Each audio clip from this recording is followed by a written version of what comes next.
Greetings, family. It's Empress D. I'm in nature. I hope everybody's well. I hope everybody is getting out in nature regularly. I do hope that for you, because there's nothing better than it. I'm not the only one that finds benefit and the beautiful value in terms of improving your quality of life when you commit to spending time regularly in nature. I'm not the only one that testifies to the amazing effects of it. And I hope that you guys are hearing what I'm saying and trying it out and finding the benefits of it, okay, family? And I also hope that you guys are going on that journey within, getting to know yourself more and more every day, okay? I wanted to talk about something today, family. I know that I've made it very known that I was part of the medical community. Whoa, Lord have mercy, I almost dropped. You just pretend you didn't see that, family, okay? I have made it known that I'm part of the medical community, or I was part of the medical community in terms of how I earned a living, okay? COVID has kind of forced me out of the profession, which is, it is what it is, right? I've made a pledge to just follow where the universe guides me, and this is where I am right now, outside of that profession. When I was in nature again earlier today, and I was thinking, and what came to me was that what they did to medical professionals who, you know, just advocated for patient choice, or, you know, kind of questioned what was going on. What they did to those physicians or medical professionals is crazy.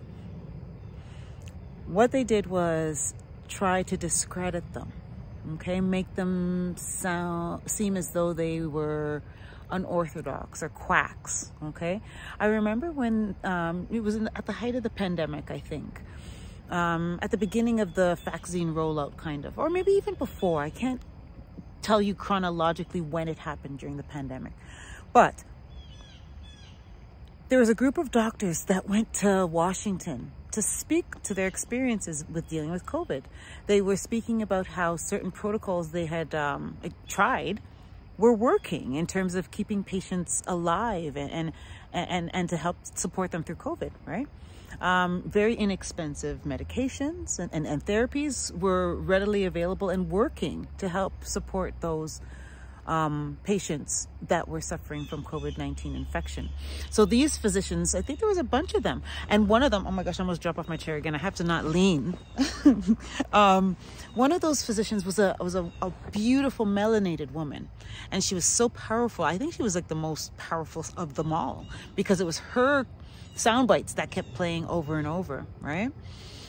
And I remember she was powerful, and she raised some very interesting questions, and, you know, was very clear on how many patients she was able to save and heal, you know, during this pandemic. Anyway, I remember what they did to her. They dragged her. They said that she was a witch doctor, some kind of cult leader. I remember they dragged that woman. And that's just one example that I can think of right away. I remember reading articles about people I know personally, and I'm like, nagasa, right? And it's like the way they twist things. It's like so what I came to the conclusion, because I feel like I'm getting off track, I just want to share what the conclusion I came to was. What I realized is that their tactic was to discredit and make these medical professionals that have an alternative view, or kind of questioning what's happening, or not going along with the narrative. They had to work hard to discredit them. They also did things like suspend licenses and stuff like that in order to stop them from earning, right? And in that, you're trying to cripple these professionals, right? When you think about it, they had to move like that, right? Because those health professionals that were not going along with the narrative, or questioning the narrative, or doing something outside of the narrative, those health professionals are a threat to the agenda, right? They're the most dangerous individuals out there. And I'll tell you why. See, medical professionals have that education that the general public doesn't have, right? So it's would most likely be a medical professional to question or discredit the whole agenda, right? So you have to make sure that you make them seem crazy or cut off their resources or do something to get them out of the way, because you cannot have that type of healthcare professional within the new system that they're creating, right?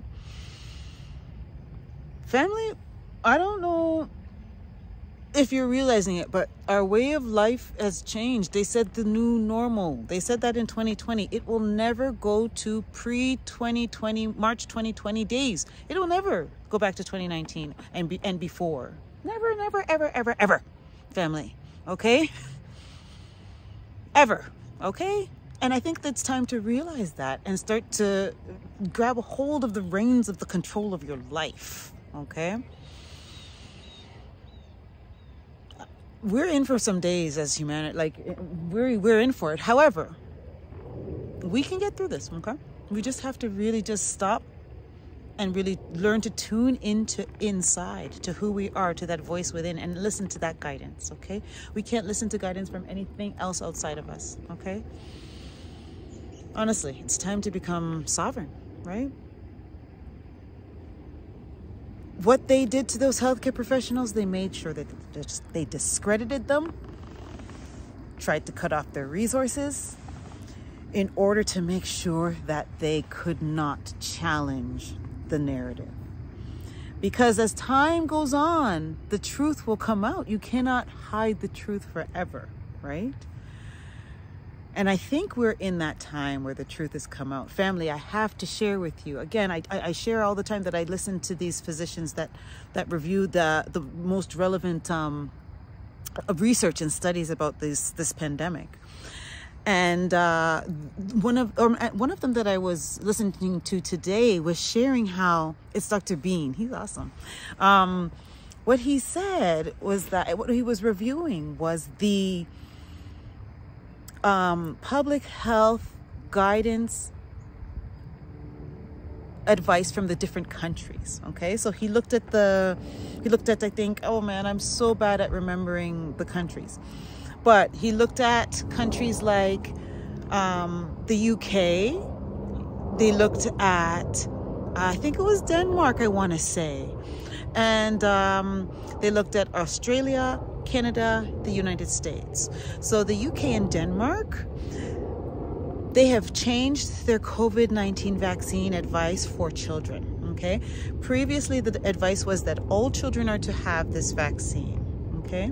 Now, Denmark has said anyone below the age of 18, and I please don't quote me on the ages, but it's roughly, it's either 17 or 18. Anyone below that age should not have the COVID-19 vaccine, okay? It's not required for them, okay? Denmark has made that bold move. And when they've made that decision, they've cited why. Because the relevant research that is coming out now shows that there is no benefit to giving every child this. In fact, I'm not going to get into it, but they have decided to stop the vaccination program for children below the age of 18. Okay, that's Denmark, I believe. The UK has now said children between the ages of 5 and I think it's 17 or 18, they should not have the COVID-19 vaccine unless they are at a high-risk group, right? So it's not for everybody anymore. Now they're just saying, hey, listen, we don't have to give it to everybody, just the people that are high risk. And even in that, it's at the parents' discretion in the UK. That's the move that they've made. Now, Canada and the US now, and I think Australia, they're tripling down, okay? Up until this very day, NACI, which is I'm in Canada, our National Immunization Advisory Board, is advising this vaccine from ages 6 months and above, okay? Whereas other countries have stopped vaccinating children altogether, and others are saying, okay, maybe high-risk groups, Okay, while ours are doubling down and saying that 6 months and above, all age groups should get the COVID-19 vaccine. Why are some countries adapting and making changes to their policy with the emerging research, whereas other countries are not changing their policies at all, despite the fact that time has elapsed and now there has been enough research accumulated to see what's up here? Okay, family? I just encourage people to just ask themselves these questions. Anyway, thank you. Thank you for taking the time to listen to this message, family. I love and I value each and every one of you. One love.